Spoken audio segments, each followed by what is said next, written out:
få ham ud. Jeg beder ikke om en krone, jeg finansierer det selv.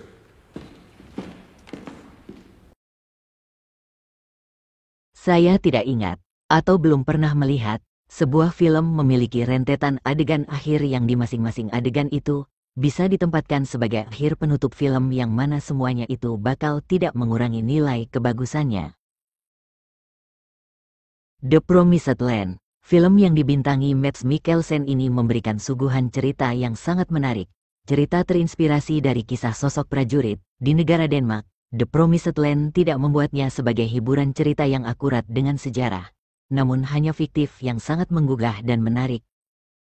Film ini memiliki adegan brutal dan kejam, namun hanya tipis-tipis yang bisa membuat tidak nyaman.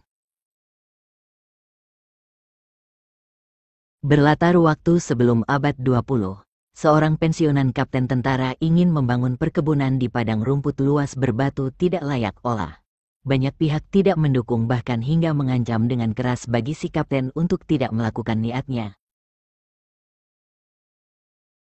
Sendirian, bertekad, mendapatkan beberapa orang-orang baik, drama, dan konflik dilewatinya.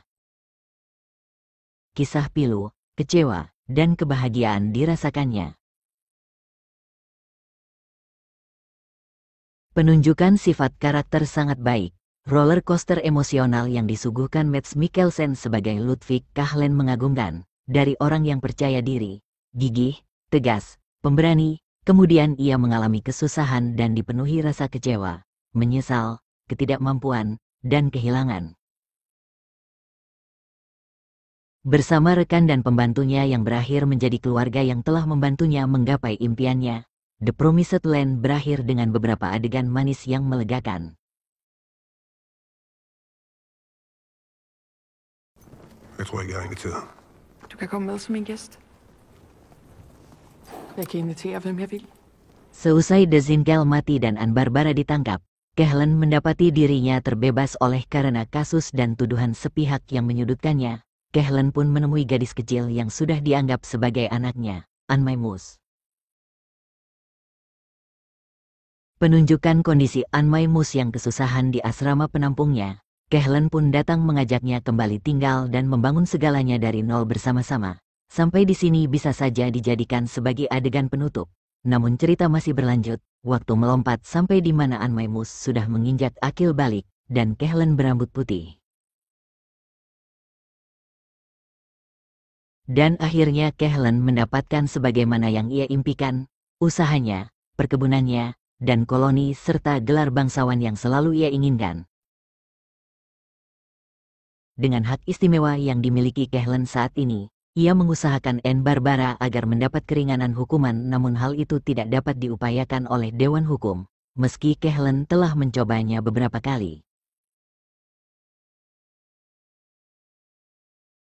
Satu momen callback di mana Anne Maimus diajak oleh seorang lelaki untuk menjadi bagian klannya, seperti Anne Maimus sewaktu dulu melakukannya terhadap Kahlen. Hal itu membuat Kahlen nervous. Ia pada akhirnya menyadari bocah kecil itu kini sudah dewasa, dan mengingat ia bukan anak kandungnya, Kahlen menyerahkan keputusan hidupnya seluruhnya pada Anne Maimus. Kahlen mengikhlaskan Anne Maimus pergi dengan para pelancong muda. Di sini, cerita film bisa saja ditutup dan ditambahi dengan sedikit sorotan terhadap Anne Barbara terlepas sendiri dari pengawal.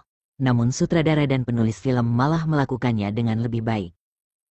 Kahlen terdorong perkataan sahabat yuridiksi pembantunya sebagai motivasi untuk melakukan kenekatan, sesuatu jarang sejalan dengan cara kita membayangkannya. Apa yang didapatkan Kahlen saat ini, impiannya sejak dulu, kini tak berarti lagi tanpa seseorang untuk berbagi bersamanya, tidak ada seorang pun. Kahlen pun memutuskan untuk meninggalkan hak istimewanya untuk berbuat kegilaan. Melepaskan Anne Barbara dari perjalanan pemindahan tempat hukuman. Penunjukan gambar singkat namun berarti. Pada akhirnya sutradara memilih penutupan film dengan Kahlen menaiki kuda bersama Anne Barbara, pergi ke suatu tempat dan memulai hidup baru. Indah dan mengesankan, 88/100 untuk film The Promised Land.